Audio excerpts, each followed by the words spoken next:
Hello, everyone. This is another Patron requested Backseat critique, and I am really... Boy, are you gonna get what you asked for. I think that happened coincidentally. Like, she's usually wearing that shirt. Just saying. So this was requested. It was the first of the 1960s Doctor Who films, which, of course, I had a copy of already. So I was like, let's watch this tonight, and we have special guests. Introduce yourselves, guests. Hey. I'm Susie, the Blockbuster Chick, if you remember that. But then I'm thinking a while. I'm just some guy who used to tell dick jokes on a podcast. Yeah. And I married him. Yes. And this is really awesome. And I got a blowjob from her in a lost video. Yeah, Project Million video that never went anywhere. Yes. The boss decided it was too risque. Was that the one? The lost episode. So was that the one that got us all reamed out for on email? I was like, you want to piss me off? Watch what I can do. It was basically, the punchline was that LC was receiving head during the video, and it was from the character I was playing. Yeah. But yeah, that's nothing to do with That's Doctor a video Who. for itself, people. That's nothing to do with Doctor Who. That's just something that happened. If LC looks familiar, he's been in my Bad Biology review. If he sounds familiar, he did the voice of Ku Klux of Hell in my Prelude to Season 5 video.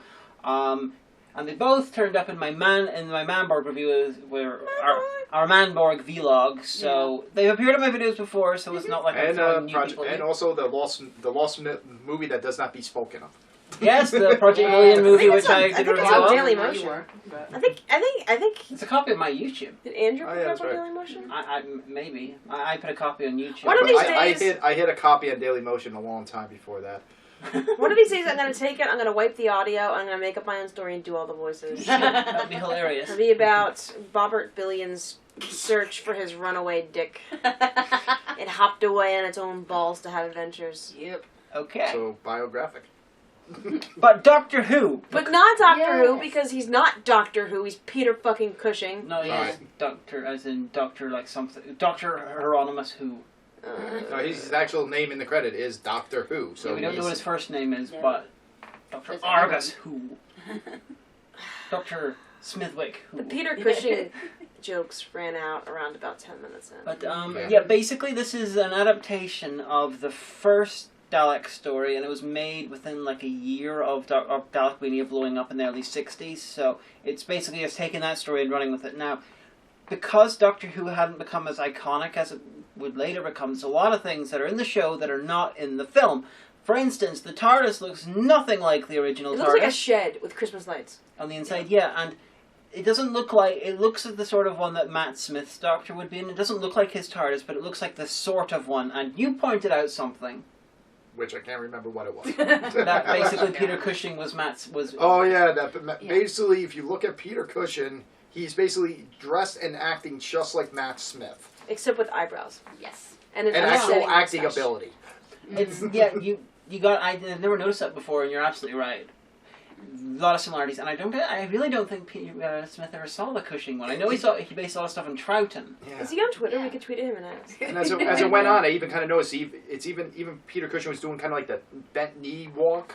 Yeah. Although Roy Castle, the sort of physical comedy, he would do that sort of Matt Smithish as well. So Matt Smith was maybe taking Ian and the spirit of Matt Smith. But at the time, also the time of this movie, though, it was in the second series with the second Doctor at that point. No, the first Doctor. It was still first Doctor. The first 3 seasons is Hartnell. Hartnell was regenerated after like 2 stories in the 4th season. But I mean, this film came out at the time of the second Doctor. No, it first. Wasn't? Oh, okay. First Doctor was still in. I'm not even sure if the Dalek Invasion of Earth had aired. Oh, okay. So this came out really quickly. So yeah, no Troughton. So I don't know where I heard this, but is it true that this was supposed to be something to sell to the American market? Like a first attempt, and then they tried again with the 8th Doctor? I don't think that was their main intention, but it was probably a side effect of being all like, this is a British zany sci-fi movie, which they could sell, but I don't think that was what they were going for. Okay. No, this was what you call a cash grab on money. Yeah, because guys, you remember like 2005? That was before Decimation. Like there was like shillings involved in crap. Yeah, I know. But you remember I didn't remember a halfpenny. 2005, 2007 for UK viewers, Doctor Who blew up quite big. especially first season, second season, especially with David Tennant. Well, in the early 60s, much bigger. The biggest ever Doctor who's ever been was 63, 64, 65 Dalek Mania in the initial thing. I mean, the Daleks hit so big, it pretty much guaranteed there'd be a second season immediately. And this film was made. So just imagine a little TV show blowing up so much, so quickly, that they immediately do a feature film. Well, I just like that in the Adventure in Time and Space where she's on the bus on the next day. And little kids are like, exterminate at each other. And she's like, we've got something here. Yeah. Well, I figured that happened because it's a documentary. But, then they, would have, used the real experiences of the real people that it happened to. Yeah, a lot of stuff like that happened. There was like Dalek costumes and everything, and they merchandised the shit out of it. But back to the film. I was going to say, we talk about every other film except for the one that we're actually going to talk about. There's a reason for that. There's a bunch of stuff in this that it's really jarring being a fan of the show and watching, like, when the TARDIS vanishes, it vanishes very smoothly just as a fade, which the show TARDIS does occasionally, but there's no sound. The sound of the key, I think it is, on the piano wire doesn't happen. I can't even make it the noise. BBC had copyright on the noise. But weirdly, I'm pretty sure the sound of the TARDIS from the TV show is part of the background noise of the Dalek base, which was just odd. Because the TARDIS interior sounds completely different. It's just got this really generic 1960s sound. I mean, I was recognizing sounds from fucking everywhere from 60s. She was, things. though. It's like, actually, she was. Thunder went off, and I was like, holy shit, that's from the start of The Prisoner.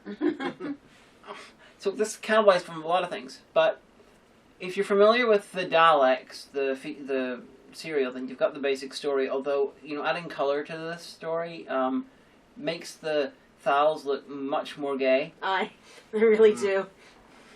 Like, the one, knocks on the door and she's like, okay, we all went, hey girl! David Bowie was looking at that thinking he had to sue somebody. You know what it reminded me of? It reminded me a lot of original Star Trek. It really did. Especially the eyeliner, the copious eyeliner. The glitter. Although you got the accidental bit of a subtext there, because this came out just a few years before homosexuality was made legal in the UK, and so what you have is... by the way, was that an act of Parliament? Or did the Queen just be like, Parliament. We're all right with this now? Parliament. Okay. But what you have here is the very gay Thals, who are completely peaceful, who are sort of all, nice people, stuff like that. But all the men are gay, like, all the women just seem like normal, like, sci-fi race women. Yeah. But then the Daleks, want to just exterminate them because they're different from them. You're different from us, therefore you must die, you fabulous creatures. So I'm like, oh, accidental subtext there. And so Susan is actually an 11-year-old girl, which... Instead of being played as one. Yeah, by a 25-year-old woman. And Barbara is Susan's sister, and also the Doctor's granddaughter, and Ian is her, hapless boyfriend. I almost said ne'er-do-well, but he's not. I don't think they were a boyfriend. I think it was technically their first date. Oh. Yeah, but she's mentioned that she knew him from before, so I figured one of those things that, he came into the library once or twice. He's been stalking her for months. They weren't going to say anything in front of grandfather. He's a bit traditionalist. You know how those Gallifreyans are. Yeah, the Doctor is a human. Everyone's a human. Yeah, this was just examples of them simplifying the show, because only the first year existed, as much as they could for a film to be an independent thing, and it is genuinely weird to see this in retrospect, because what other things sort of grew out of it. Because at that point in the show's history, they didn't actually confirm that the Doctor was an alien. In fact, I think in the pilot version of the first episode, Susan mentioned they were humans from the far future. That was cut out of the version that, was aired, but it just shows how unsettled everything was. Over the years and decades later, everything got settled and crystallized. Yeah, except for every time a new showrunner gets involved, everyone's like, oh, I'm half human on my mother's side. And everyone cried out in horror and fell down on the ground. Yeah. And Nash cried, probably. Although everyone then of course the job of the fans is to come up with reasons for why that either did or didn't happen. I want the Oral Knots to now, take this entire movie and replace the dialogue with just New Who stuff. I think that'd be fantastic. So say something about the film, Susie. You have not said anything yet. I'm still getting over it. You were very vocal during the film. You were riffing. Yeah, her riff track skills came in there, but now she has to actually express it. It's not like you have a career in movie. Did you ever do reviews before? We could kind of get this thing going. Yes. No I guess it's a lot. violence. Yeah, Yes. you're good at I didn't realize you were so good at the riffing. I mean, she's good at riffing. I'm terrible at riffing.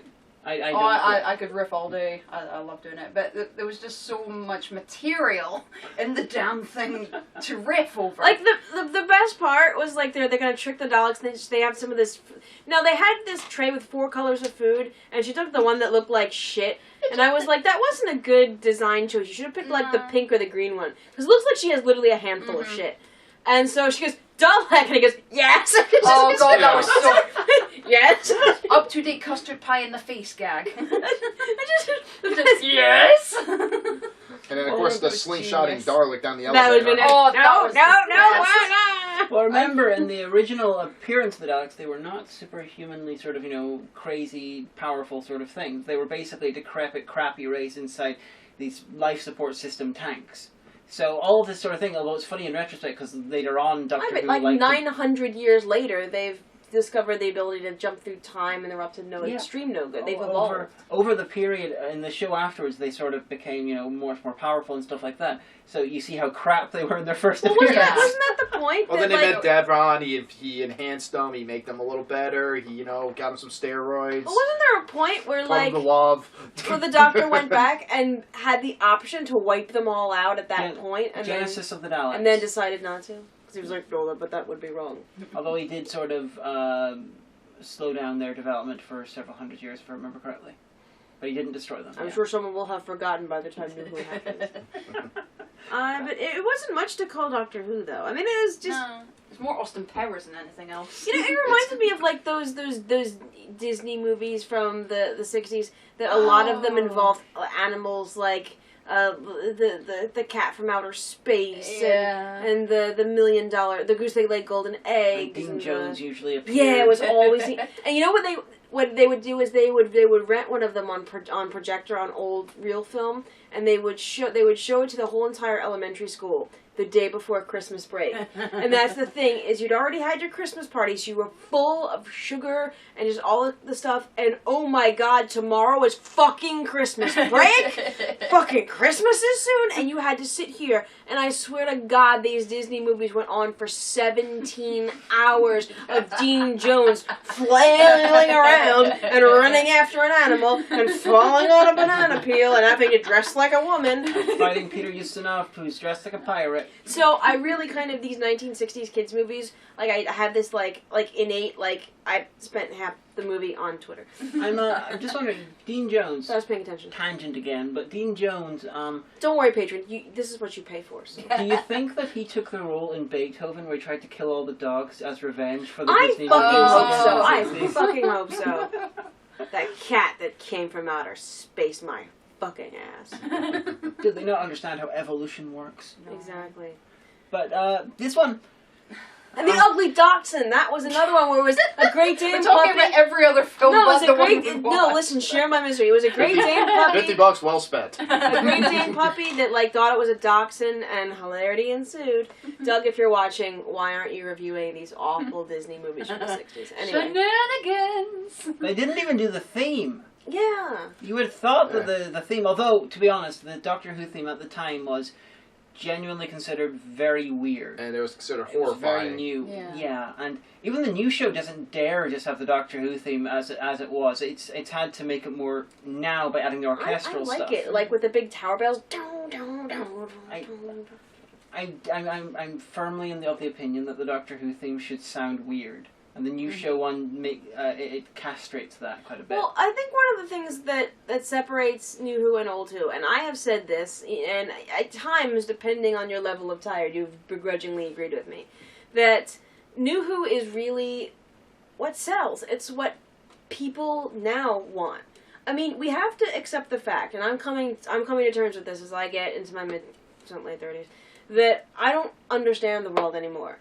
There are so many social media apps that I just don't get. Like, I have Snapchat because I was convinced to download it when I was in the pub and drunk after exams, but I've never used it. I don't know how to snap at people. I have WhatsApp, and I figure, okay, I'm hip enough. But the thing is that, like, But this you is... just haven't found the porn on Snapchat yet, that's why. But, like, there's an easier way to get porn. Like, we're adults. We can have porn if we want. It's Yes. not like a secret horrible Woo! thing. Yeah, There's true. a porn shop down the town center. We could walk into the porn shop and We say, can afford to pay for our own Right. internet. here's £10. I'd like some porn, please, because we're not 14. But the thing is that, I like, deeply embarrass her on occasion by going into the sex shop, into their porn section to see if they have any ones which have storylines I could possibly review. Not yet, so they're all just like random collections of sex scenes, which is very disappointing. well, that's I know. what's It's a that's dying art. what. If you're in a sex shop, please get one with fucking storylines, and I might buy it. If you're watching porn now, write the show.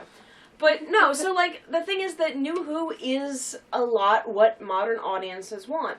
And I think that the thing is that you loved what Doctor Who was because that was popular then. And then it got less so, and things grow and change. It wasn't always a case of doing things that were popular, though. In the 70s... But it's sold, I is what would I agree. mean. People kenned on to it and in said, the- this is weird and new and different, and I like it. In the 70s, it's sort of, you're entirely right. It became what Doctor Who was, it became very pop culture-ish. Yeah. And very briefly at the start of the 60s.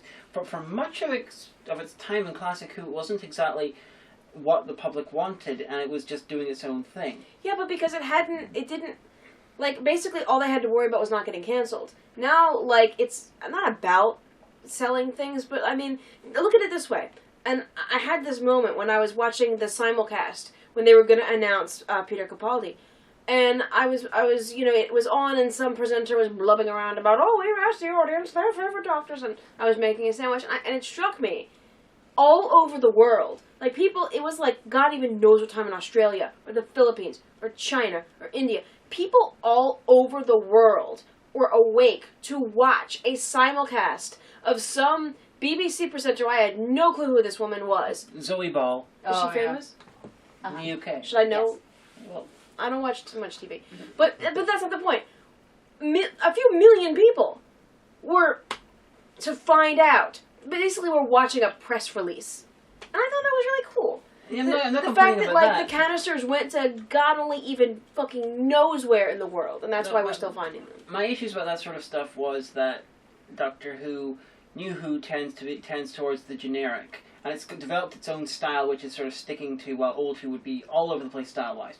It would do not in the same season, but you know it would have one guy put sort of mark on it, then someone else does something wildly different. Because the stakes are higher, the money is a big issue, and I'm seeing a parallel with the film. That's why I was talking about this, because the film is reacting to Classic Who in the same sort of way, but it was doing what was big in 1964 or whenever it was made, and that's why it comes out the way it does. It got rid of the theme. It replaced it with a generic popular thing of the time. It got rid of the it just made him a human because that's simpler and that's easier. They added the comic relief of Ian. They took this unique little thing and they made it generic for its time, which is what New Who did with it as well. Well, the question is- that's some cracker analysis right Actually, there. the question is though, did they do that, or did they just try to make it to appeal to a masser audience? No, it was made for the UK audience primarily, and the UK audience had already bought it hook, line, and sinker. The reason it went so quickly was because, okay, there's no more Doctor Who in production for a little while. We can make money right now while the show's Right, off the okay. air. Right. And then was other it countries... a box office success? It was enough to have a sequel. Okay. It was sold, I believe, in other countries, Oh, but dear UK, as always, is the primary audience for Doctor Who. If other people like it, that's good, but it's not made for any other country. Because, unlike other shows, the UK, Doctor Who is made with the BBC.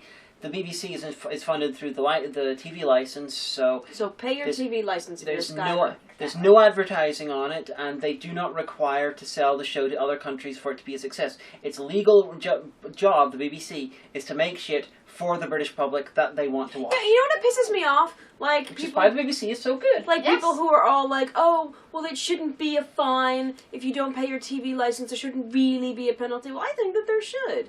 I mean, like, if you're basically stealing TV, yeah, it's not that much a TV license. We'll have to get a TV license.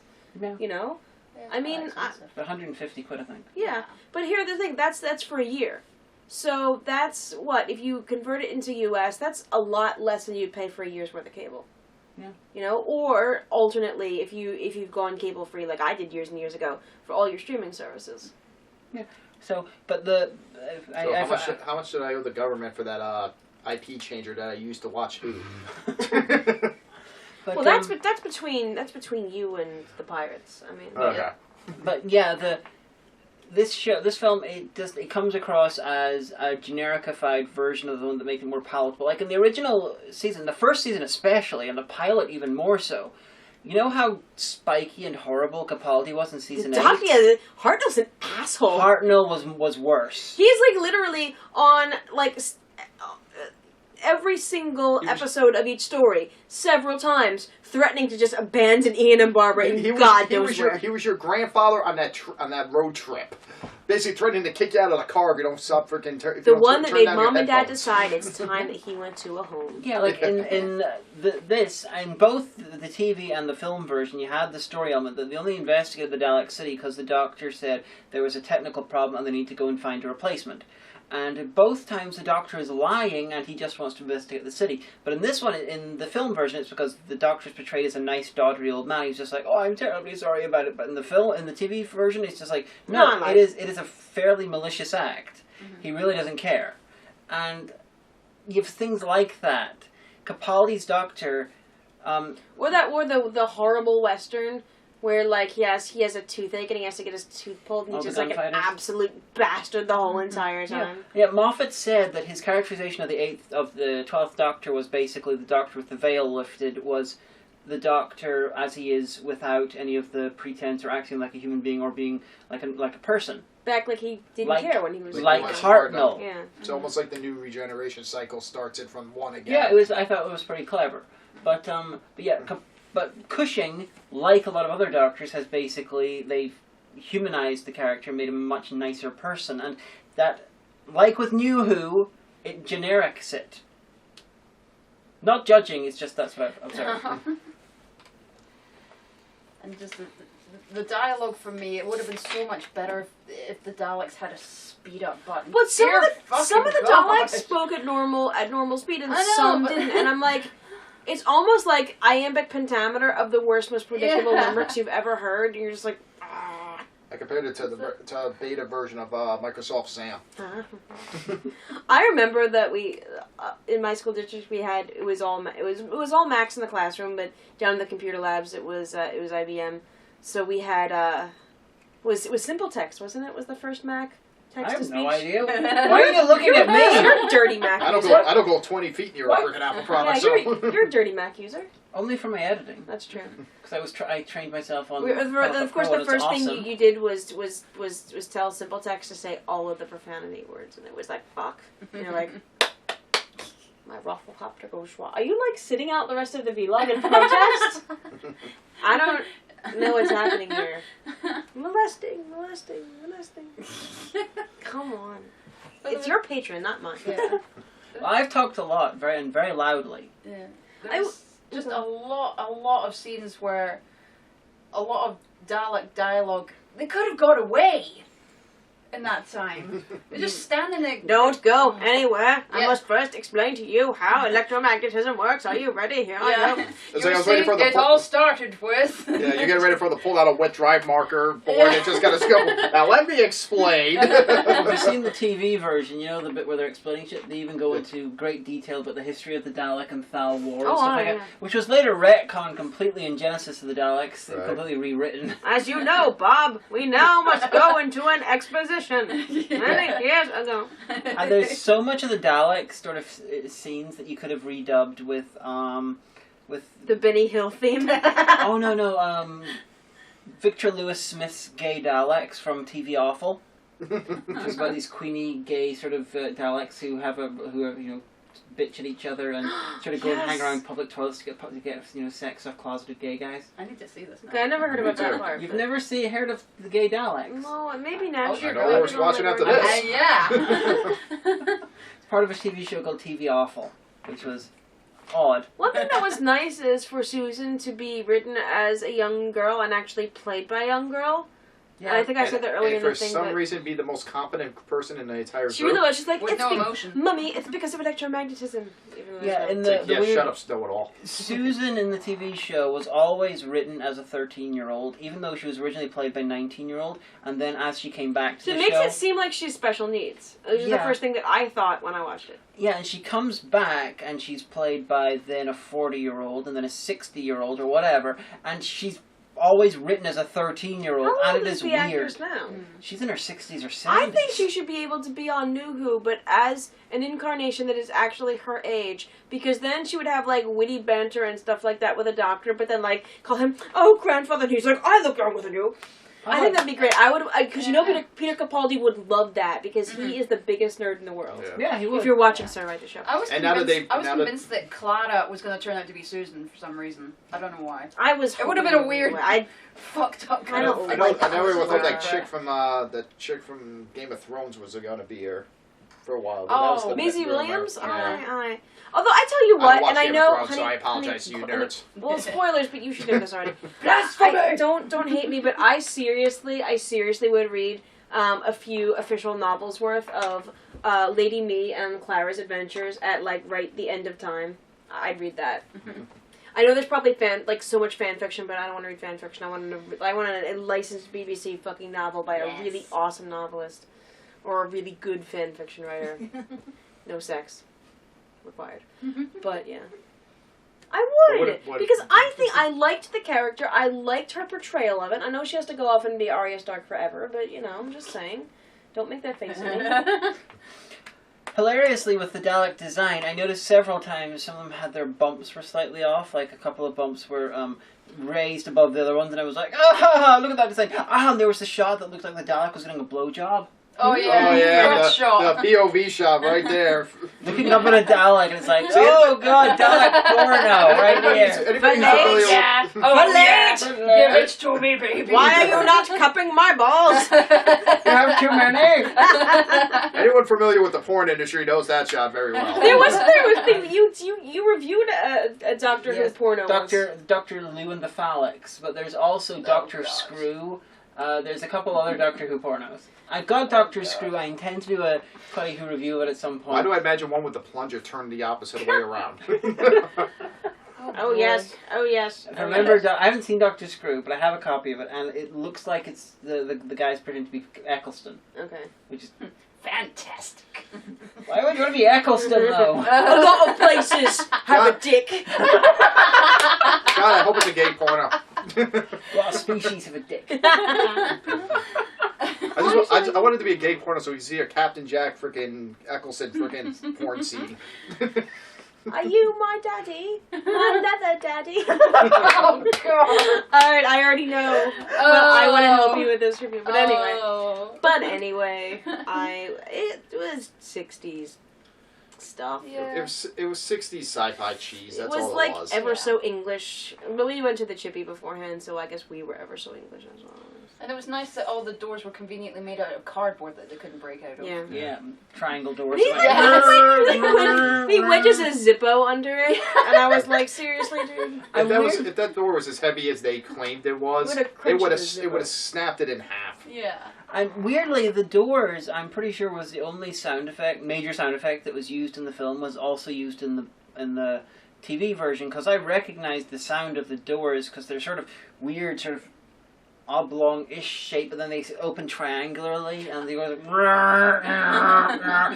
it sounds like electric door having a very bad day. I like they were counting down to like setting off a neutronic bomb, not a neutron bomb.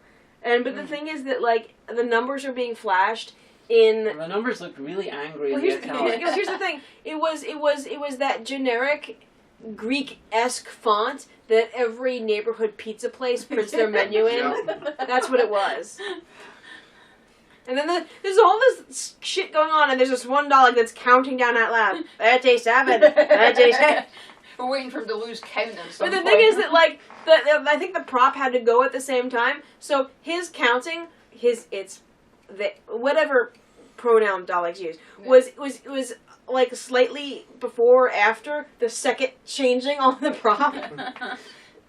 I was like when we used to watch the original series in Star Trek, and when I was little, and there was a big dramatic countdown, so there was, and it was like the close up on the clock, and it was one of those ones where like it rolled, like that one, like all, and I said that I turned to my mom and I was like, "Wait a minute," says like 5-year-old me. My mom's like, "What?" I'm like, "How come it's the future in Star Trek?"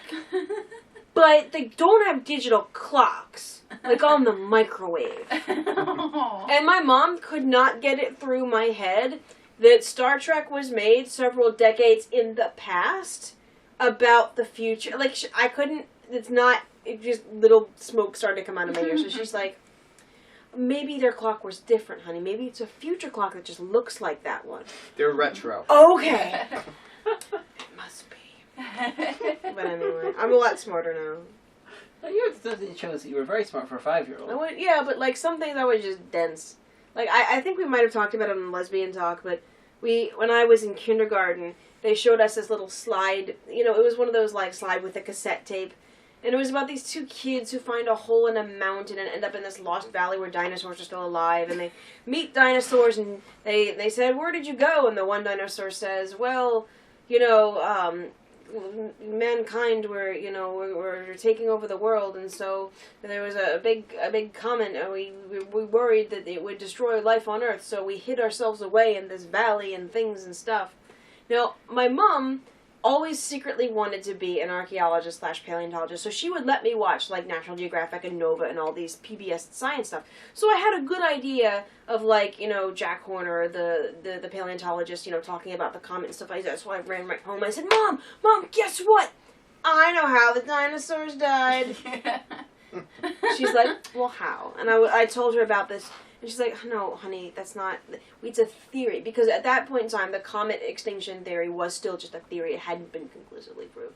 And I said, no, Mom. No, but we saw it. An actual dinosaur told those kids. And an actual dinosaur would know. It wouldn't lie. And again, she couldn't get it through my head that this was a fictional thing drawn by a person. Because when I was little, when she'd take me out to the post box to get the post... There was a muddy patch that when it was... Why are you making a face? As I said, post box. I'm localizing myself. But there was a muddy patch that when it was dry, there was lots of dust. I'd be like, can I? She's like, okay. And she'd give me a rock, and I go, wham, into the patch, and dust would go, whoo, and I'm like, I killed the dinosaurs. It was a thing that I did. It was to make the...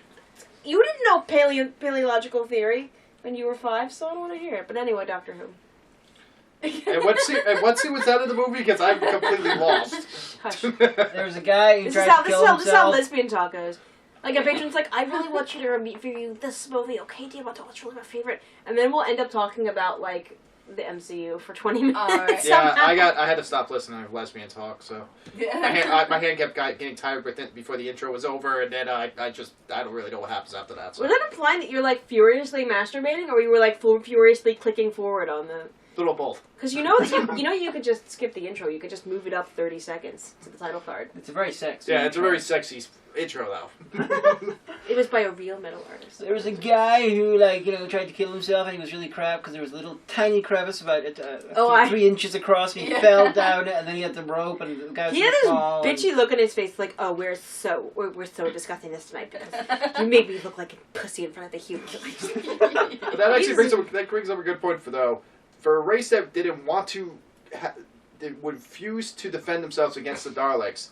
They seem to use violence to solve all their problems right away. I think that's a fascinating theory. I'm just curious, but who are these Daleks? Daleks, Daleks, whatever the hell they're called. Who are the Daleks? Is that like the Amish version of the Daleks? I don't know. Oh my gosh, no! They'd be running the little gears inside the wood, and they'd have little wee beards, and they would sell antique furniture at the farmer's market. Somebody who draws, who does Photoshop, I know you're watching, just get the fuck on it. We need Amish Daleks. And then there'd be the Mennonite ones that would cheat, and like at night they'd plug themselves in. Just saying. You created a franchise, darling. Well done. Yes. But anyway. For your dyslexia. Doctor Well Who. done. Oh, that's not dyslexia. It's just I've noticed that most Americans pronounce Dalek with an R. It's not actually the word. I'm guessing it's just a bit of pronunciation with the accent. It just sounds funny. It's because we say things right, like taco instead of taco. Taco, yeah. What did I say and you laughed at me? Limavady? Yeah, you pronounce it Limavady when it's Limavady. I don't like it, and I have 2 friends that live there, so if I go there, I'd be like, In lima van. Yeah, we have harsh A's in our pronunciation. Yes, I've noticed. It's horrifying. We sound like And- rednecks according to her. And you gargle your vowels and things like that. I've learned. Yeah. What's the you? Oh. What's the thing that you get? Like you put a chicken breast. What is that? Oh, a fillet. Ugh. Instead of a fillet. Yeah.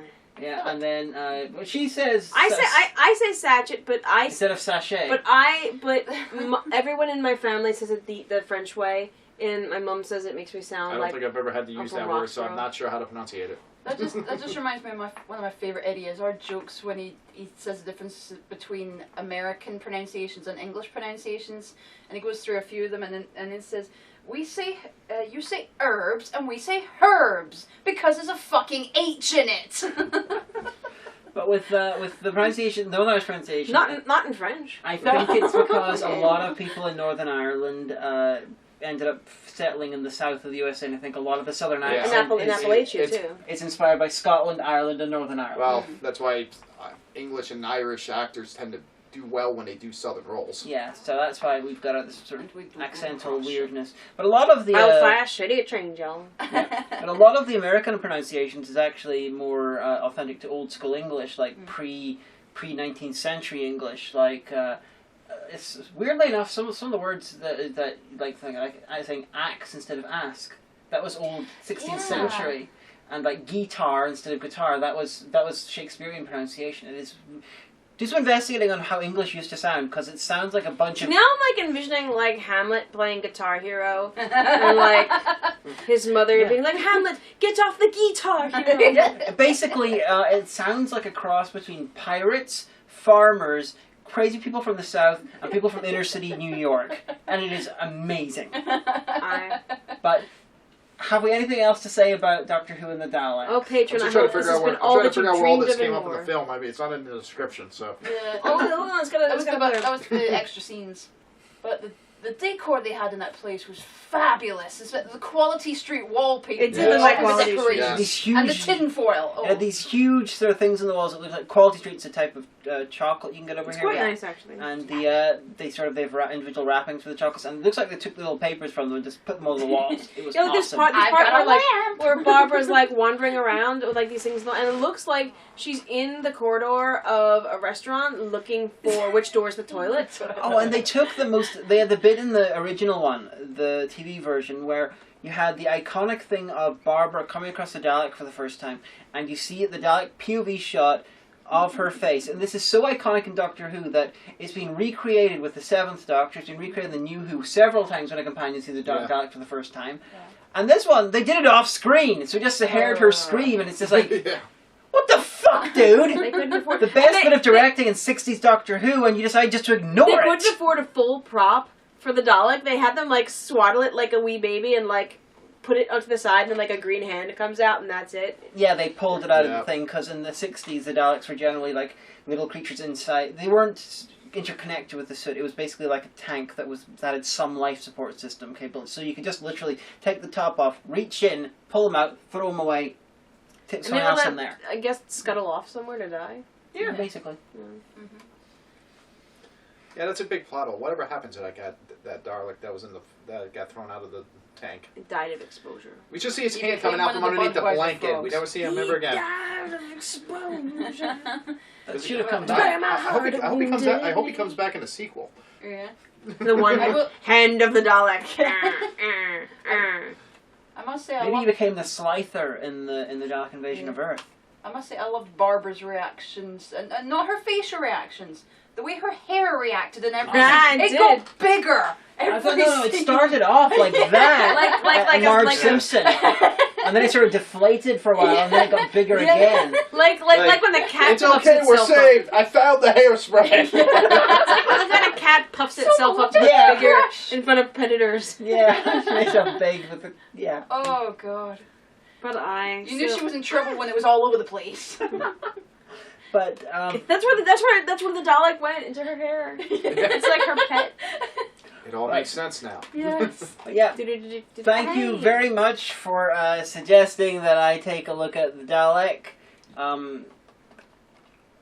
Would you like an Doctor extra Who scene and of the this? Daleks, to give its full proper title. Now on the big screen in color, Doctor Who and the Daleks. We should have done this as the same speed as the Daleks No. were speaking. No. That would have We taken just- a week. Haven't we gone on I long enough? have to be up at 7 I could just tomorrow. slow it down in post. Yeah. But No, don't do for, that. Thank for a you for trivia watching. thing for Doctor Who fans, some of the Daleks from this actually turned up in the classic show in the Pertwee era. And the main difference between these Daleks and the ones usually seen in the classic show are the shape of the ears. So just if you watch a Pertwee one, look out, and you can see a couple of the Daleks from this film. But see you later. And also, Nash did a full review of this Yes, somewhere. he did. So That if you was look good. on Oh, his it was website, really it's really good, funny. Oh, it sounds like primitive dubstep. And his stinger at the very end was no. Oh. Because that was fantastic. Oh. So bye, friends. Bye, Patron. We love you. Thank you. for Bye, everything. people on the internet that I don't care about Bye. anymore. Hey, no, we always care about our patrons. Yes. All right. Okay, that is us. Doo-doo.